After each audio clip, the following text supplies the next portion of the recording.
Et Jonas est comme ça. Certainement, on nous a présenté cette histoire telle que la Bible est en train de nous la présenter. Mais par la grâce de Dieu, aujourd'hui, le Saint-Esprit de Dieu nous présentera Jonas comme un élément absorbant.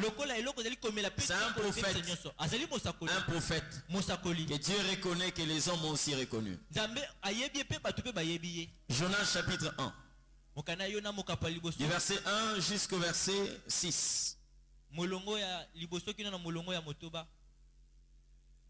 Jonas chapitre 1, le verset 1 jusqu'au verset 6. Le livre qui porte le nom du prophète. Ils sont nombreux. Il y a Amos, il y a Abdias, il y a Nahum, il y a Esaïe, Ézéchiel, Jérémie. Ils sont nombreux. Jonas chapitre 1, le verset 1 jusqu'au verset 6. Je lis la parole du Seigneur. La parole de l'Éternel fut adressée à Jonas, fils d'Amittai, en ces mots. Lève-toi. Va à Ninive, la grande ville, et crie contre elle, car sa méchanceté est montée jusqu'à moi. Et Jonas s'éleva pour s'enfuir à Tarsis, loin de la face de l'Éternel.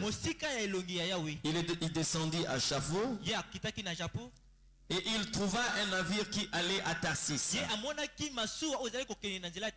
paya le prix du transport et s'embarqua pour aller avec les passagers à Tarsis, loin de la face de l'Éternel. Mais l'Éternel fit souffler sur la mer un vent impétueux, et il s'éleva sur la mer une grande tempête. Le navire menaçait de faire naufrage. Les mariniers eurent peur. Ils implorèrent chacun leur Dieu, et ils jetèrent dans la mer des objets qui étaient sur le navire, afin de le rendre plus léger. Jonas descendit au fond du navire et se coucha. Il s'endormit profondément. Le pilote s'approcha de lui et lui dit: pourquoi dors-tu? Lève-toi et invoque ton Dieu. Peut-être voudra-t-il penser à nous et nous ne périrons pas. Parole de l'Éternel. Quelqu'un dit Amen. Que le Seigneur Dieu nous bénisse. Nous avons déjà entendu cette histoire. Et gloire à Dieu, avec la technologie actuelle, il y a même des films qui sont tournés, qui ont été tournés par rapport à cette histoire. Il y a des chansons qu'on a composées sur Jonas. Donc personne en fait n'est ignorant de ce qu'a été Jonas et la leçon qu'il peut donner. Mais j'aimerais un peu revenir sur l'histoire. Dieu a vu le peuple ninivite, qui était un peuple qui se méconduisait par rapport à la loi du Seigneur. Et l'Éternel, comme toujours, avant de frapper, il prévient. Il n'a pas trouvé de prophètes à Ninive, mais il va trouver des prophètes en Israël. Et c'est qui? C'était Jonas. Dis à Jonas, va à Ninive. Dis à Ninive que sa méchanceté est montée jusqu'à moi. Je suis prêt à frapper cette ville. Mais Jonas étant un patriote, parce que parmi les ennemis d'Israël, il y avait des nations comme les Philistins ou la Philistie. Il y avait des royaumes comme Babylone, l'Égypte. Et mais aussi les Ninivites étaient aussi parmi les ennemis d'Israël. Alors Jonas s'est dit, je préfère aller loin, que la coupe de l'Éternel monte jusqu'à déborder. Comme ça l'Éternel va frapper les Ninivites. Il n'a pas agi comme un serviteur, mais il agit comme un patriote. Alléluia. Alors qu'est-ce qu'il va faire? Il va se lever un matin avec le souffle que Dieu va lui donner pour sauver le peuple de Ninive. Il est allé à Jaffo. il va sortir l'argent et payer le prix du transport. Mais lequel prix qui va le conduire loin de la face du Seigneur? Il ne le fait pas d'une manière inconsciente, il est conscient. Jonas, quand vous le voyez, il est l'image de personnes qui peuvent dépenser leur argent pour désobéir à l'Éternel. Il y a beaucoup de gens aujourd'hui, l'Éternel les a enrichis, mais Dieu est en train de regretter. Parce que dans la pauvreté, quand on avait un peu d'argent, on se préoccupait à acheter quelquefois le Thompson, Matembele, et tout ce qu'on pouvait acheter parce que l'argent était tellement juste. On devait manger quelquefois pour avoir de braise. L'argent n'y était pas, on était en train de prier pour que la SNEL ne puisse pas couper l'électricité. Mais aujourd'hui, lorsqu'on commence à toucher les moyens, c'est là où on commence à vouloir coûter le Don Simon. C'est là où on commence à acheter le vin moussant. C'est là où on commence à vouloir acheter du champagne. Quelque chose qu'on ne pouvait acheter lorsqu'on était privé des moyens. Avec le maigre moyen qu'on pouvait avoir, on s'habillait bien. Parce que c'est qu'on avait pouvait nous permettre quelquefois, excusez-moi de le dire, être devant un ballon qu'on est en train de couper. Et acheter quelque chose, avec ces prix-là, on peut avoir quelque chose de décent. Mais aujourd'hui, avec le moyen qu'on peut avoir, on se donne le luxe d'acheter une robe qui a une fente jusque-ci. Jusque même à faire voir, entre guillemets, c'est qu'on ne doit pas voir. Et lorsqu'on vous pose la question, et la réponse est dit, est-ce que tu connais ça coûte combien? Le problème n'est pas le prix. Le problème c'est la moralité. Alléluia. Il y a des gens aujourd'hui, avec l'argent que l'Éternel leur a donné, c'est avec ça qu'on se permet de désobéir à la volonté de Dieu. Amen. Il y a certaines boissons quelquefois qu'on ne connaissait pas. Vous allez aujourd'hui dans la maison de plusieurs chrétiens. Ils vont vous dire que voilà, c'est pour le décor. Vous trouvez au salon où il y a par exemple un bar. Ceux qui viennent par exemple décorer nos maisons, ils vont vous imposer qu'il faut qu'il y ait un bar ici.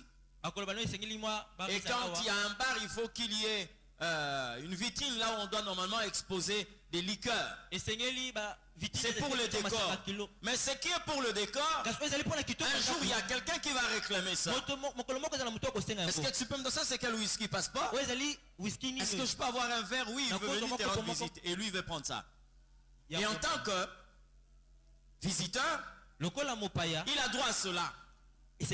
On doit se conformer aux règles de tout le monde. On le sert, mais on oublie quelquefois. Là, l'Éternel est en train de dire malheur à celui qui fait boire son prochain. Quand il n'y avait pas d'argent, on ne pouvait pas le faire. Et quand il y a l'argent, maintenant là, on peut pécher facilement. Avec le téléphone qu'on pouvait acheter à 17 000 francs, il y avait seulement deux options. Lancer l'appel, décrocher. Ou encore peut-être envoyer un SMS. Et maintenant qu'on peut avoir un $150, maintenant qu'on peut trouver un $250, on va s'acheter un smartphone. C'est ne plus pour chercher d'autres options qui peuvent t'aider à être en contact avec Dieu. Là c'est pour commencer à voir des nullités. Pour commencer à naviguer, voir des choses qui sont contraires à la culture chrétienne. Le comportement de Jonas. Mais bien aimé, cet homme qui a payé le billet, il a pris place à bord de ces navires. Il a commencé à voyager. La Bible dit, là, pendant le voyage, l'Éternel Dieu souffla un vent impétueux. Ça commençait à menacer le navire. La mer était en mouvement. Mais la Bible dit ceci: Jonas va descendre au fin fond du navire et il va s'endormir profondément. Et pourtant c'est lui la cause. Et pourtant c'est lui l'instigateur. C'est lui le problème. Et les gens qui étaient là, la Bible commençait déjà à parler d'une menace de brisement ou du brisement. Le navire menacé de se briser. Alors les gens ont eu à voir ailleurs. Dans la recherche de solutions, ils commençaient à prendre les marchandises. Ils jetaient pour alléger le navire. Ils jetaient des marchandises. Or, ces marchandises, c'était pour ceux qui étaient là. C'est-à-dire c'est un navire qui transportait des commerçants, des hommes et femmes d'affaires. Jusque-là, ils faisaient très bien leur voyage. Jusqu'au jour où Jonas a pris place à bord de ces navires. Tout a commencé à être bouleversé. Il devait accepter les pertes. Non seulement pour les commerçants, même pour la compagnie qui les avait transportés. Parce qu'aujourd'hui j'ai une marchandise. Si j'arrive à bon port, je dois payer la marchandise. C'est une entrée pour la compagnie. Mais lorsque cette marchandise se perd, je ne peux plus payer la compagnie. Vous comprenez un peu? Donc c'est une perte et pour moi et pour la compagnie. Qui en est la cause? C'est Jonas. Vous comprenez ce que je dis? Pour ceux-là quelquefois qui se donnent au calcul, ils vont considérer Jonas comme étant une faible minorité. Comme une faible représentativité. C'est une seule personne. Même son poids ne peut même pas faire bouger le navire. Mais sa nature, sa position devant l'éternel Dieu commence à peser plus que tout le monde. Vous comprenez ce que je dis? Ici je parle de Jonas. Pas de la manière dont vous avez toujours qualifié Jonas. Parce que la plupart de gens, lorsque la vie commence à être bouleversée, les gens cherchent des problèmes ailleurs. On commence à regarder la belle famille. On commence à regarder le grand-père. Et même ici à l'église, beaucoup de personnes voyant leur vie, ils ont toujours l'index dirigé vers d'autres personnes. Non, c'est mon père qui est dans la sorcellerie. Non, c'est notre maman. Ah, c'est notre oncle qui a toujours tendance à vouloir bloquer toute la famille. C'est bien beau. Mais vous devez savoir une chose. Jonas, quelquefois, il n'est pas à l'extérieur de votre vie. Vous pouvez être le Jonas de votre propre vie. Parce que ici, je parle du navire comme ta vie. Et de Jonas comme quelque chose qui se retrouve en toi-même. Alléluia. Lorsqu'on est en train d'accuser quelqu'un, il y a un seul doigt qui se dirige vers la personne. Mais il y a trois doigts qui reviennent vers nous. C'est-à-dire, lorsque tu accuses quelqu'un, fais attention. Quelquefois tu as une grande part de responsabilité dans ce que tu es en train d'accuser cette personne. Je n'aimerais pas aujourd'hui que nous puissions avoir les regards ailleurs. Parce que Jonas n'était pas à l'extérieur du navire, il était dans le navire. Vous comprenez ce que je dis? Il était dans le navire. Tout ce que vous voyez ici, c'est une seule personne qui provoque cela. Premièrement, la Bible parle d'une tempête, une grande tempête. La Bible parle d'un vent impétueux. La Bible parle de la peur de mariniers. La Bible parle de marchandises qui sont en train d'être jetées. La Bible parle d'une menace de brisement du navire.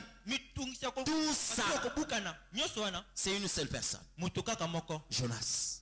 Et regardez sa position. Il descend au fin fond du navire et il s'endort. Ça veut dire que lorsque vous commencez à regarder superficiellement, vous ne le voyez pas. Parce que s'il est debout, On peut le voir. Et quand il descend, il disparaît en surface. Quand il atteint le fin fond du navire et il s'endort, il disparaît encore. Mais pourtant, c'est lui qui est en train d'agiter la mer. Je vais dire quoi? Il y a de ces choses qui agitent votre vie tout simplement parce que vous avez cessé d'obéir à l'Éternel. Dans la vie de chaque personne, il y a des tempêtes qui sont apaisées parce que nous marchons dans l'obéissance. Ça veut dire le fait d'obéir à l'Éternel soumet certaines tempêtes de nos vies. L'obéissance à la voix de Dieu peut garder certaines tempêtes dans la prosternation. Et lorsque nous commençons à désobéir à l'Éternel, il y a de ces tempêtes qui s'élèvent. Comprenez ce que je dis? Lorsque vous commencez à désobéir à l'Éternel, il y a des tempêtes qui s'étaient prosternées dans votre vie, mais qui vont se réveiller, qui vont s'élever, parce que quelque part vous avez commencé la vie de désobéir à la voix de l'Éternel. Amen. Il ne faut pas réveiller certaines tempêtes dans vos vies. Non. Parce que quelqu'un va me dire, c'est vrai, nous avons toujours dit que Jonas peut être un mauvais ami. Jonas peut être un membre de famille. Jonas peut être une mauvaise femme, un mauvais mari. C'est pourquoi ma vie aujourd'hui est agitée. Oui, j'aimerais vous dire ceci. La pluie ne vient pas du ciel. Comprenez ce que je dis? La pluie ne vient pas du ciel. La pluie vient de la terre. C'est-à-dire, si vous n'avez pas besoin de la pluie, n'empêchez pas le ciel, mais commencez à empêcher la terre. Parce que nous avons appris à l'école que la pluie vient par évaporation. Donc l'eau qui descend vient de la terre. Il en a de même.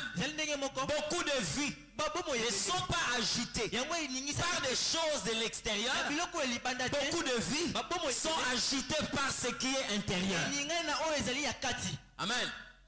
Qui a détruit la vie de l'enfant prodigue? Vous croyez que c'était des prostituées? Non, non. La Bible dit il commençait à vivre dans la débauche. C'était quelque chose de l'intérieur qui commençait à agiter sa vie. C'est comme toi aujourd'hui. Il y a un Jonas. Et vous savez quoi? La position que prend Jonas, il veut que vous ne puissiez pas vous rendre compte que c'est lui le responsable. Vous comprenez ce que je dis? Il prend une position où il va se réfugier dans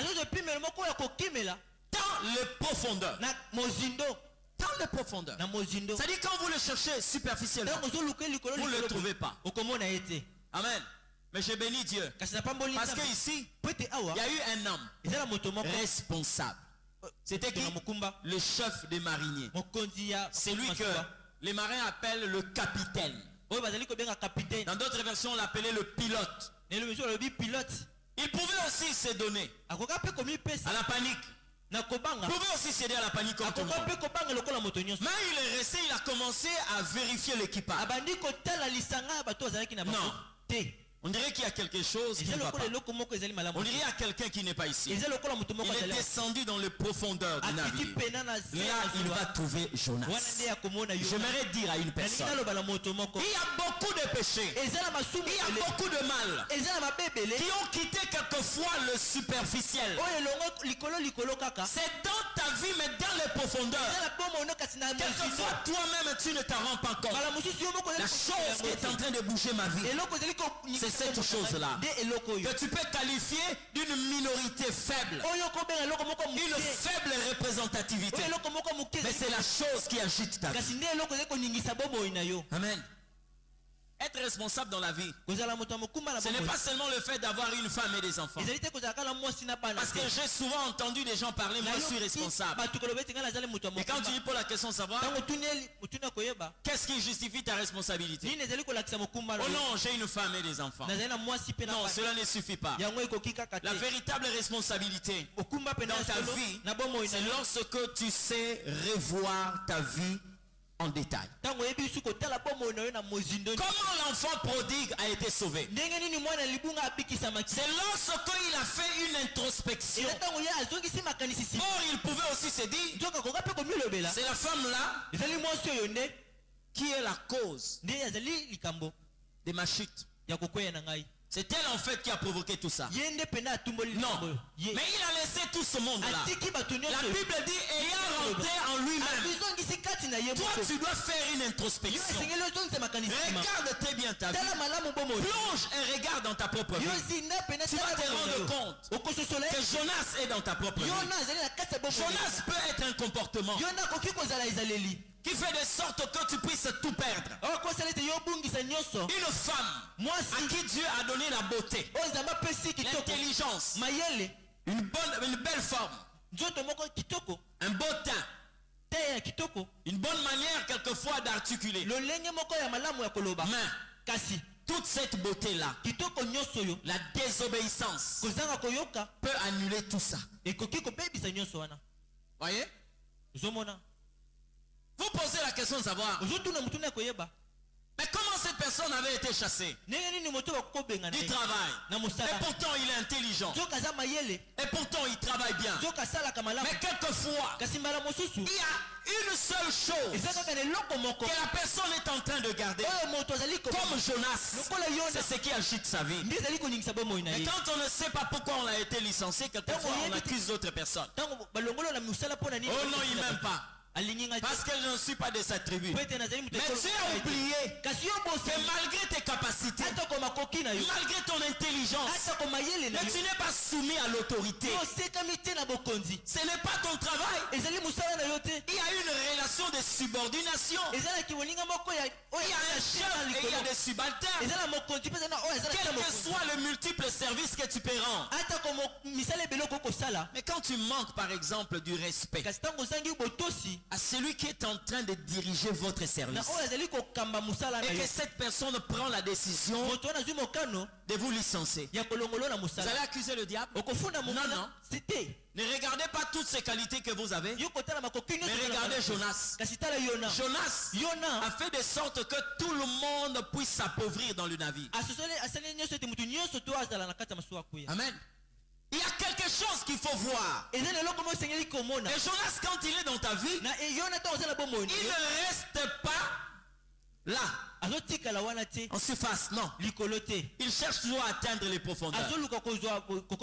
C'est pourquoi le Seigneur, quand il parle à ceux-là qui ont eu une conduite quelquefois et qui ont abandonné la marche avec le Seigneur, il dit ceci: souviens-toi d'où tu es tombé, répands-toi, pratique tes bonnes œuvres, sinon je reviendrai. Je viendrai et j'ôterai les chandeliers de sa place. Ma soeur, mon frère, n'accusez pas d'abord des gens. Vous pouvez être quelquefois le Jonas de votre propre vie.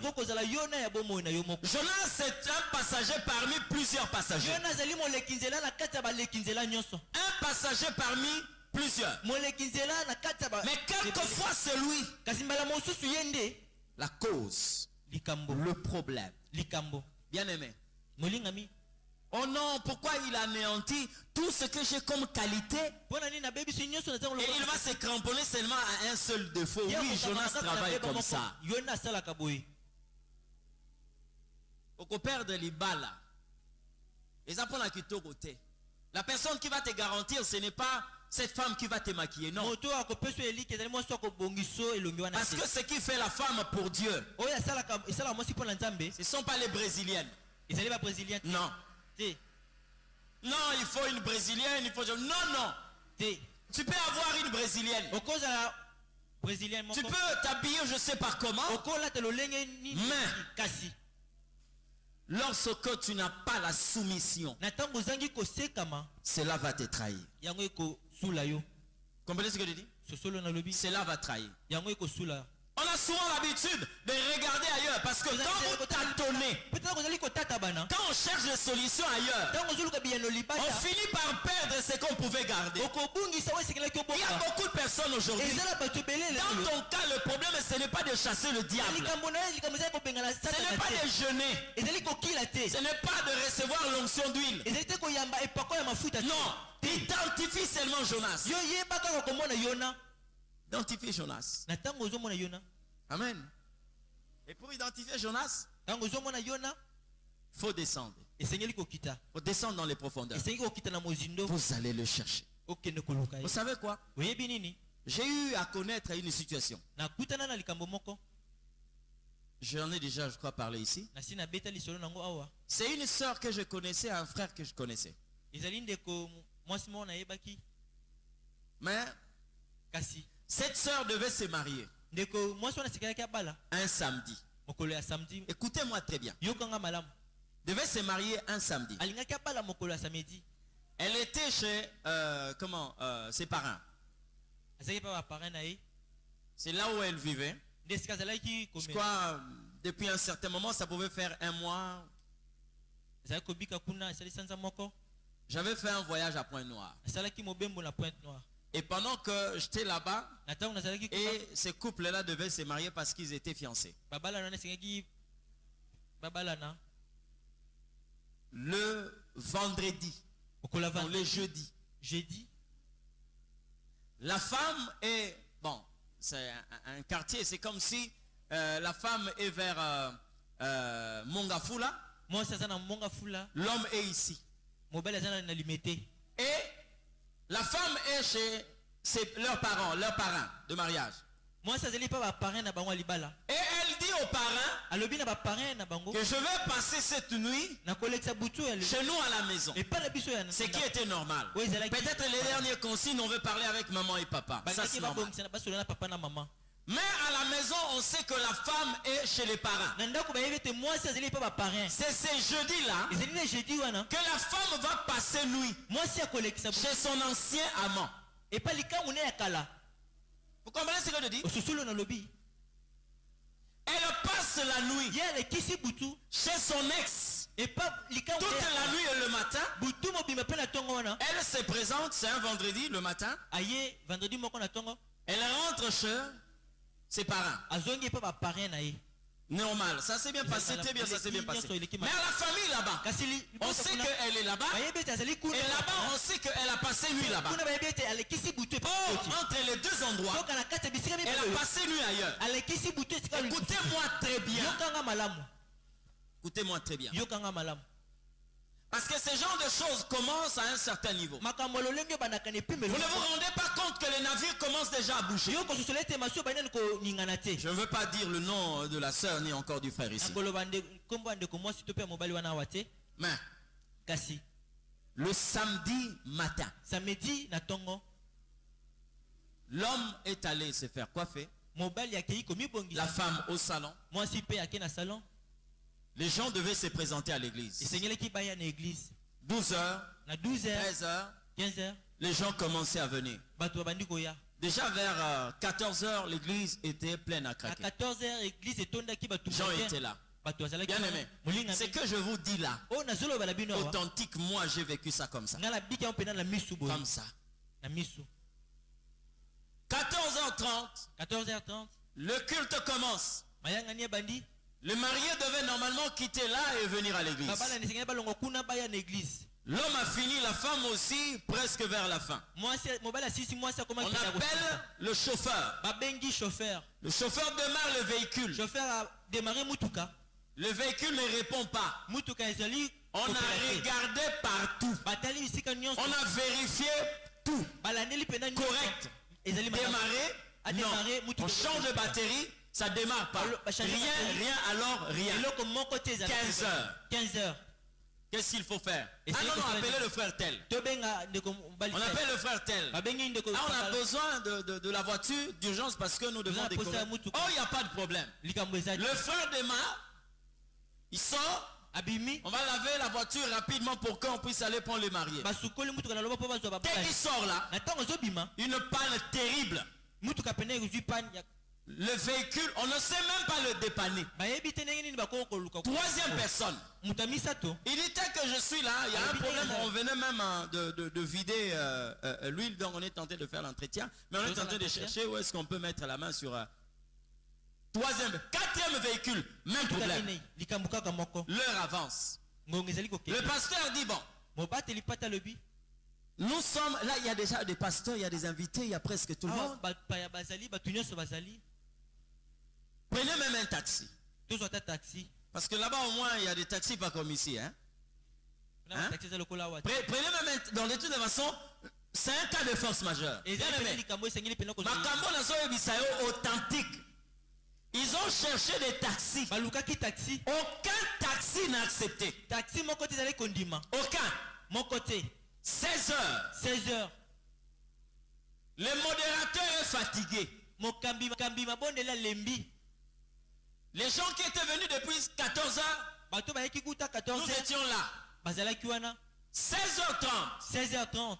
Ils ont cherché, pas de solution. Bon, ils vont partir à pied.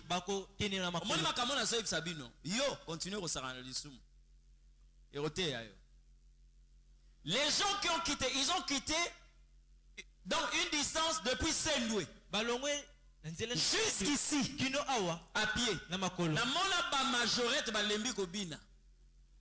Les gens sortaient, ils se posaient la question. Oh. Mais ça c'est quoi? Les gens croyaient que c'était une innovation. Non. Il y a déjà un navire qui commence à bouger. Parce que la Bible me dit, Dieu honore ceux qui l'honorent. Mais quand on n'honore pas Dieu, qu'est-ce qui viendra après? C'est le déshonneur.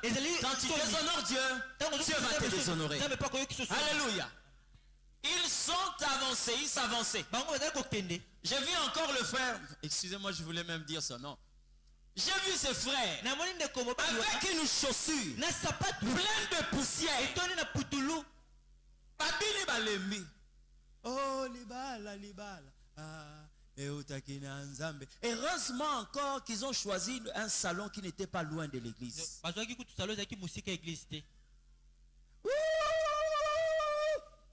Bien aimé, la majorité ba lembi. Nous sommes comme en église fatigué. Et le modérateur, un bon modérateur, il dit, ça c'est une innovation. Nous avons voulu faire savoir à tout le monde qu'il y a eu une bénédiction que l'Éternel a déversée sur son peuple. Alléluia. Ils sont entrés bien aimé. Marie à côté à Rotokate. Avandi, on a béni le couple, les gens ont mangé, sont rentrés à la maison. Bien aimé, quand vous voyez cette soeur, elle était forte. Vous comprenez? À 2 semaines du mariage, si vous la voyez, vous n'allez pas la reconnaître. C'est-à-dire, ce qui va vous faire savoir que c'est elle, c'est son visage et son nom. Elle a complètement fondu. Vous savez pourquoi? Dès le premier jour, dès qu'elle est entrée à la maison, la première nuit, celle qui suivait, elle a commencé à avoir des douleurs atroces. Hein?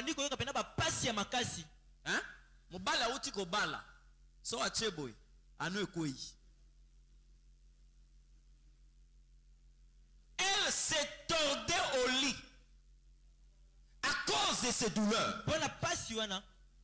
Et le frère était là-bas, priait pour elle.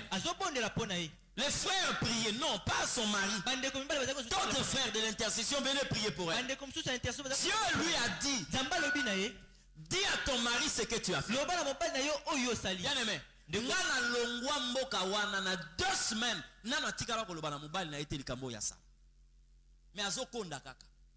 mais regardez bien aimé, une batterie de médicaments. Non, achète tel antibiotique. Achète tel antibiotique. Achète tel antibiotique. Non.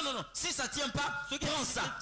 Bien aimé, elle ne faisait que maigrir. Elle est allée se confier à une soeur destinée. que je connaissais, on était très bien. Voilà ce qui s'est passé. Et c'est la sœur qui vient pour rencontrer ça. Regarde ce qui s'est passé. Donc, pendant que le mari est en train d'attendre la journée de samedi, la femme qui doit se marier le samedi, qui va recevoir une bénédiction nuptiale à l'église le samedi, va aller passer la nuit avec son ex. Et elle vient à l'église, on prie pour elle. C'est-à-dire, je ne sais pas si c'était peut-être la dernière fois de goûter son ex, je ne sais pas qu'est-ce que lui traversait dans la tête. Mais on a béni le couple. Mais maintenant c'est le mari qui souffre. Parce que la femme est en train de se tordre de douleur. Et certaines personnes commençaient à dire à la famille, le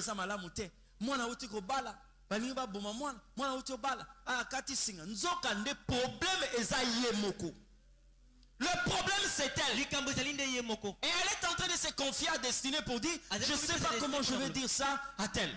C'est son mari. Mais le mari là aussi bien aimé, quand il quitte le travail, pharmacie. Quand il quitte le travail, pharmacie. Quitte le travail, pharmacie. À la maison. Donc, la femme n'arrive pas à se tenir comme ça. Elle est toujours comme ça. En train de se tordre de douleur comme quelqu'un qu'on est en train d'intervenir sans anesthésie. Dieu vient lui parler. Je veux te pardonner. Mais à une seule condition. Dis à ton mari ce que tu as fait. Je vous dis 14 jours. Je fais 2 semaines.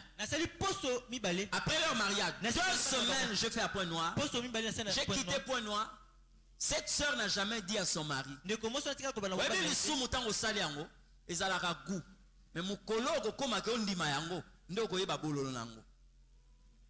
nous étions encore enfants ici à l'époque d'Isaïe. Les mamans avaient l'habitude de nous acheter un bonbon qu'on appelait bonbon Kojak. Ces bonbons-là, je ne sais pas si c'était un programme du ministère de la Santé, je ne sais pas. Il y avait la Nivaquine à l'intérieur. C'était pour lutter contre le paludisme. Donc lorsque on te donne ces bonbons-là, tu es en train de sucer. Maman te regarde de loin.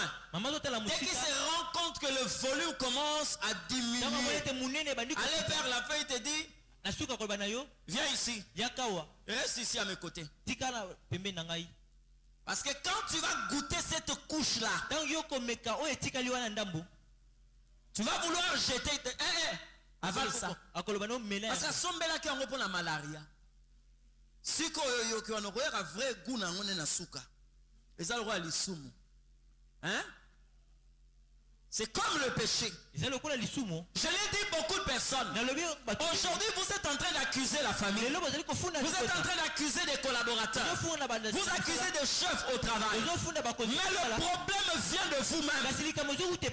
Ton Jonas peut être ton comportement. Le manque d'humilité. Vous êtes en train de voir ailleurs. Et quand on tâtonne, on perd des biens. Ne sachant pas qu'il fallait seulement faire sortir Jonas. Mais on est en train de jeter la marchandise. Non, il faut alléger le navire. Et jeter la marchandise. Non, jeter la marchandise. Mais pourtant, c'est des gens qui ont dépensé de leur argent pour faire leur commerce. Mais comme on ne connaît pas le véritable problème, on procède au tâtonnement. Vous comprenez ce que je dis?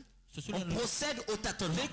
Et le tâtonnement te fait perdre ce que tu devais garder. C'est pourquoi il faut cibler le vrai problème. En médecine, on dit ceci. La malaria n'est pas une maladie, mais c'est le symptôme d'une maladie. Tu peux avoir la tuberculose et faire la fièvre. Tu peux avoir une plaie, faire la fièvre. C'est-à-dire si tu t'attaques à la fièvre, tu prends un anti-analgésique, tu resteras malade. Parce que l'aspirine, le paracétamol, je voulais parler de la chloroquine, le paracétamol, l'aspégique, tout ce que nous connaissons n'attaque pas le palu. ça peut abaisser la fièvre, mais le palu sera là. C'est comme dans plusieurs personnes, dans la vie de plusieurs personnes. Le vrai problème est ailleurs. Mais quand on attaque quelquefois des choses qui sont secondaires, la principale continue à bouleverser notre vie. Ne cherchez pas Jonas ailleurs. Je l'ai dit, lorsque vous indexez une personne, vous dirigez un seul doigt vers la personne, mais 3 doigts revient vers vous. Vous pouvez avoir une grande responsabilité dans ce qui est en train de se passer dans votre vie. Alléluia. Dans ce qui se passe dans votre vie, vous pouvez avoir une grande responsabilité. Vous savez, en cas de problème, beaucoup de personnes cherchent à tirer les draps de leur côté. Il a été licencié. Non, c'est parce que je ne suis pas de la même province que lui. Du même village ou d'une même province que lui. Non, le problème c'est pas ça. Le problème c'est pas ça. Bien aimé, vous savez, dans des relations quelquefois au travail, lorsqu'il y a une relation de subordination entre supérieur et inférieur, ne regarde pas l'âge. Quelquefois beaucoup de personnes ne savent plus avancer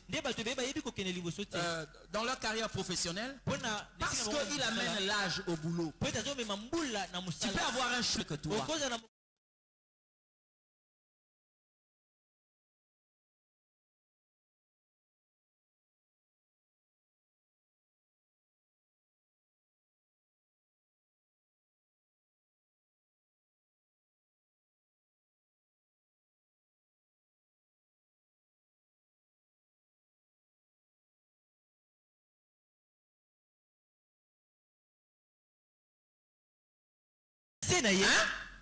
Ne crée pas, ne cherche pas de problème. Obéis à ce qu'il te dit parce que vous êtes liés par une relation de subordination. Ne crée pas de problème. Amen. Regarde très bien ta vie. Fais une introspection. Arrête quelquefois de blâmer d'autres personnes. Regarde ta vie. Tu vas te rendre compte. Il y a quelque chose qui est en train d'agiter ta vie. Le navire de ta vie n'est pas stable parce qu'il y a un Jonas. Comme je l'ai dit, ça peut être un caractère. Vous comprenez? Ça peut être un caractère, un élément que tu as accepté dans ta vie qui est en train de détruire tes relations avec des gens qui pouvaient même t'aider. Amen. Je connais la situation d'une personne, un monsieur qui dans la vie, vous savez, quand Dieu vous connecte avec des personnes, le livre de Proverbes dit: considère le chemin par lequel Dieu t'a fait passer. Tout ce que vous voyez aujourd'hui, élevé en dignité, en gloire, c'est des gens qui n'ont pas commencé dans la gloire. Que ce soit Laurent Désiré Kabila, que ce soit Mobutu, que ce soit le président Joseph, que ce soit Félix Tshisekedi, tous ces gens-là n'ont pas commencé dans la gloire. Ils ont eu un départ. C'est comme le vol que vous voyez survoler nos maisons. Comment ça course à l'aéroport. Si vous manquez là, le contact à l'aéroport, vous allez contempler comment est-ce que ce vol est en train de partir. Il y a des gens qui manquent le décollage. Il y a des gens qui manquent leur montée parce qu'ils n'ont pas bien géré lorsque les relations étaient encore à terre. Je connais un homme. Dieu l'a connecté à une personne, mais il a commis une erreur. À l'absence du mari, il est allé faire des avances à la femme de son ami. Et il est sorti avec cette femme. Comme le diable peut te donner le lit, mais il ne te donnera jamais la couverture. Ça veut dire que quand tu fais quelque chose, il ne te protège pas. Tout ce que tu fais finira par être révélé. Le mari a pris connaissance de cela. C'est toi qui m'as fait ça, mon cher. C'est toi qui peux te comporter comme ça. Il a chassé la femme. S'il n'a pas pu pardonner la femme est partie. Il est resté comme ça. Ils ont développé une rancune. Quelques années après, le monsieur qui était son ami a eu une promotion dans le pays. Vous comprenez ce que je dis? Il est arrivé à un niveau très élevé. C'est lui qui avait fait des fugues avec sa femme. ne pouvait plus l'approcher. Mais pourtant les gens savaient que c'était ton ami intime. Qu'est-ce qui l'a brisé? C'était un Jonas qui était dans sa vie. En 2000, quand je suis rentré au pays, à l'Ipen là il y avait un panneau publicitaire. Je crois de la société de téléphonie mobile Vodacom. J'ai aimé la phrase qui était inscrite sur ce panneau là. Ils ont écrit ceci: 15 secondes de plaisir peuvent gâcher toute une vie. 15 secondes de plaisir peuvent gâcher toute une vie. Je ne crois pas que cet homme-là avait besoin de 2 jours. Il n'avait même pas besoin de 3 heures du temps. C'était quelques secondes. Mais ça a tout brisé. Et ce qui devait venir dans le futur a été brisé. Vous comprenez ce que je dis? Quelquefois les Jonas de ta vie se retrouvent dans ta propre vie. Ne regarde pas ailleurs. Les gens commençaient à dire: oh, mais c'est son ami intime. C'est son ami intime. Mais oh, on dirait que dans quelques jours, tu parles. Tu parles. Comme la Bible dit, lui-même accusé par sa conscience, il ne pouvait même pas s'approcher de là. Vous savez quoi? La femme de Potiphar pouvait avoir l'opportunité d'être très bien avec Joseph, parce que c'était un domestique dans sa maison. Mais le fait qu'elle a eu à accuser faussement Joseph, même si Joseph ne l'a pas traîné en justice, accusé par sa propre conscience. Parce que tu peux dire aux gens quelque chose de faux sur moi, mais j'étais avec toi. Parce que nous n'avons que 4 témoins. Il y a Dieu, il y a Satan, il y a toi, il y a moi.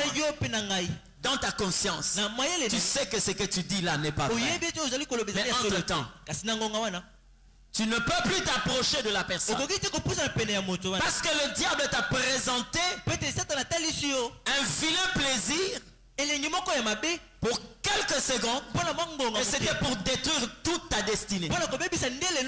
Cet homme-là a fini sa vie comme ça, loin d'un ami intime que l'Éternel Dieu a élevé. Pourquoi? On n'a pas pu gérer le Jonas qui dormait en nous. Amen. Il y a un Jonas dans ta vie. Et lorsque le capitaine s'est approché de Jonas, il l'a trouvé en train de dormir. Bien aimé dans le Seigneur, je vais vous dire une chose. Pour certaines solutions dans vos vies, nous ne devons pas seulement observer des choses à distance. Il y a des choses qui demandent que nous puissions les approcher.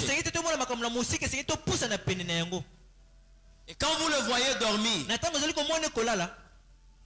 ne le laissez pas dormir. Il y a des choses, quand ces choses-là dorment dans nos vies, ça crée des problèmes. Mais quand ces choses se réveillent dans nos vies, ça apporte des solutions. Il y a des choses qu'il faut faire bouger, des choses qu'il faut réveiller. Il s'est approché comme un homme responsable. Réveille-toi. Mais pourquoi tu dors? C'est comme ça que Pierre aussi avait compris. Quand la mer s'est déchaînée, Jésus était en train de dormir. Pierre dit non, mais on ne peut pas quand même se soumettre à lui jusqu'à ce point, parce que s'il continue à dormir, nous pouvons...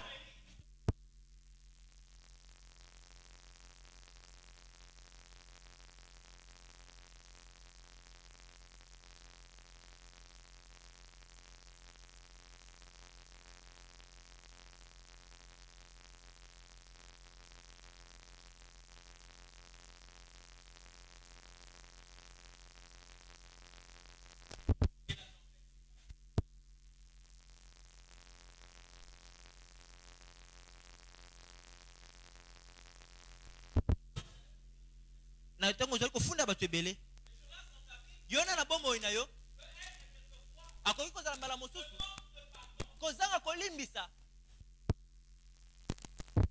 ezala bato ebele lelo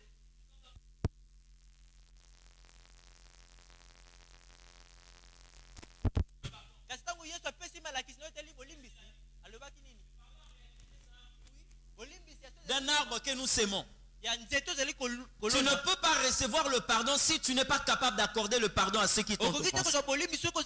C'est quelquefois bizarre de voir les enfants de Dieu qui sont à l'église, mais qui gardent quelquefois des inimitiés. Moi, je me pose la question. Excuse-moi de te le dire. Pourquoi vous venez à l'église? Pourquoi vous venez à l'église? Parce que le dimanche, vous n'avez rien à faire à la maison. Mais si,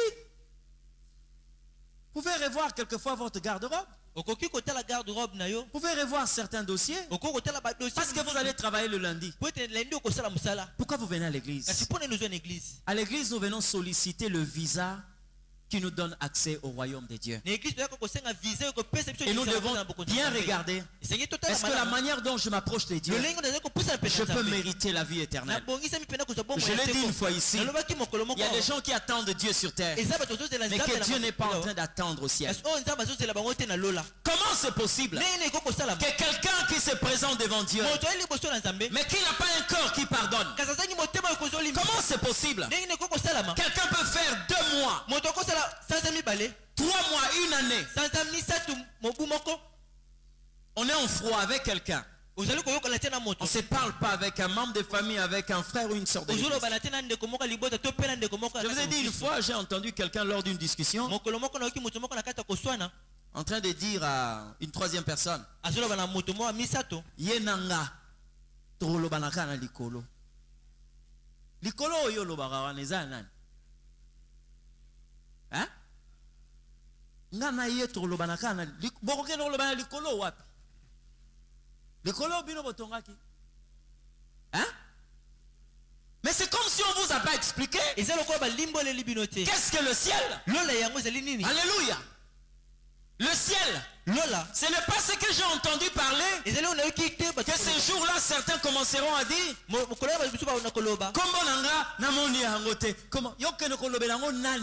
tu vas dire, tu vas demander à qui? Nous sommes à la fin du mois, non? Vous voyez là des personnes qui se pointent devant des guichets, certaines banques. Au moins, ils sont tellement à guichet, hein? Il y a une banque aux ambons. Il y a un hôtel à hein? Na freelance banque au moni batwa telemi wana bazo mbongo na bango. Le cas qui pour nani? Tu es passé pourquoi? Et pourtant on te dit que non là, les gens sont en train de faire leur retrait bazo salaire na bango. Yo le cas qui pour nani? Qui n'a pas besoin d'argent ici? Demain il y a encore un virement, il y a des gens qui vont commencer à percevoir l'argent. Toi tu parles pas pourquoi? Hein? Est-ce que c'est sérieux que tu sois devant un distributeur commencer à dire que non? Parce que ta conscience te dit que tu n'as rien là-bas. Et c'est ça le ciel. Ce n'est pas un examen d'état. C'est pas une délibération. Non. Non. Tu vas demander à qui? La Bible me dit accusés par leur propre conscience. Comprenez ce que je dis? Quand je rentre ici, il y a beaucoup de maisons. On peut même ouvrir le portail. Mais je n'entre pas. Pourquoi? Parce que ce n'est pas ma maison. Ce n'est pas notre parcelle. Vous comprenez ce que je dis? Le ciel, si ce n'est pas pour vous, on peut laisser la porte grandement ouverte. Tu n'entreras pas. Comprenez ce que je dis? Na lola okokota te po bokosolo la pété. Parce que la Bible dit il y a toute une liste de personnes qui ne vont pas hériter le royaume. Parmi ces gens, les haineux, les méchants, les sorciers, les impudiques, les criminels, les voleurs, les ivrognes, tous ces gens-là, la Bible dit, n'hériteront pas le royaume de Dieu. Lorsque la Bible parle, il utilise le verbe hériter.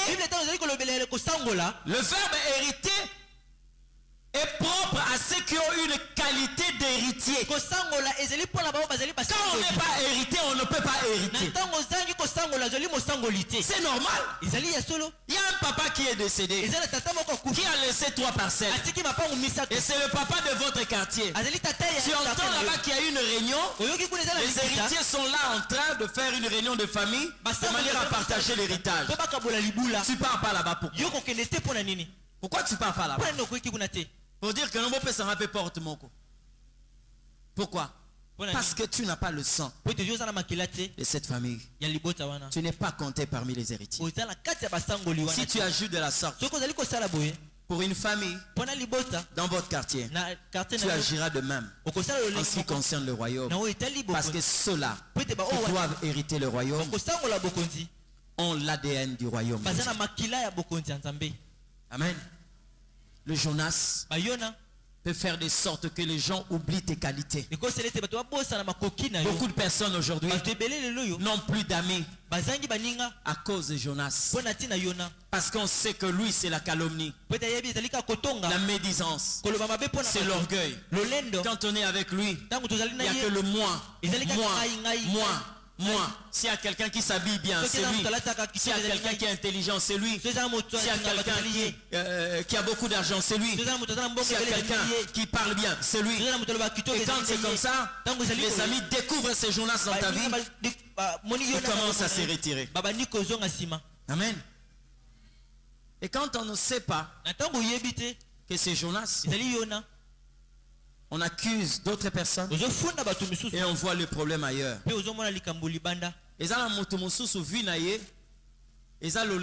C'est l'orgueil. Mais il commence à dire non, c'est parce que moi je suis véridique. Tu connais ce que c'est la vérité? Hein? Tu connais la vérité? Une vérité qui manque d'humilité n'est pas la vérité. Parce que la vérité est une personne. Et si vous vivez dans la vérité, vous devez posséder l'humilité. Une vérité qui a pour socle l'orgueil n'est pas la vraie vérité. C'est plutôt une façon ou une manière de dénigrer d'autres personnes. Cherche le Jonas dans ta vie. Si tu veux faire un plongeon, plonge dans ta propre vie. Ne cherche pas de cause ailleurs. Regarde ta vie. Moi je suis pasteur. Il y a des moments quelquefois on est en face de nos sœurs, certaines femmes qui accusent des maris. Voilà comment il se comporte. Voilà comment il se comporte à mon égard. Mais quelquefois on oublie. Quand le mari parle, on est là en train d'infiaster. Qui est cet homme qui peut accepter des choses comme ça? Et quand c'est comme ça, le mari prend une mauvaise décision. C'est le pasteur qui doit endosser tout ça. Papa doit soutenir Ngate. Papa doit soutenir Ngate. Hein? Tu as oublié que c'était un Jonas qui était en train de te pousser à commettre ces actes. On commence à accuser la famille paternelle. On commence à regarder la belle famille. Mais oublions qu'il y a un Jonas que toi tu as entretenu. Alléluia.